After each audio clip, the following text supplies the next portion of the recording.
Пронајдена е ДНК на апелациониот судија Ѓоко Ристов на фолијата со која ги завиткал банкнотите пред да ги зазида во зидот на семејниот дом на неговите родители. Оваа информација со новинарите ја сподели обвинителката Искра Хаџивасилева, која напомена дека со текот на постапката доказите уште повеќе ја зајакнале тезата на обвинителството за гонење на организиран криминал и верува дека ќе ги докажат двете кривични дела за кои е обвинет судијата. Обвинителството поднесе обвинение против сега обвинетиот Ѓоко Ристов за кривичните дела против правно стекнување и прикривање имот и кривичното дело перење пари. Обвинителството низ доказите кои ги собираше практично низ до последниот момент од истрагата,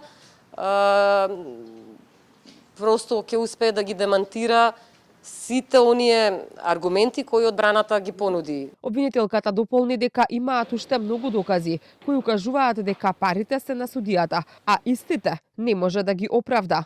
Тезата дека парите се од продажба на имот се покажала како неточна уште на почетокот на истрагата, а покрај 350.000 евра при претрасот биле пронајдени и ливчиња на кои биле запишани броеви на неколку судски предмети.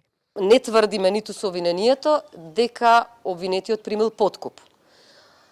Меѓутоа можеме да тврдиме дека и во минатото имал многу практики и имаме докази за тоа кои упатуваат на тргување со влијание и коруптивни практики.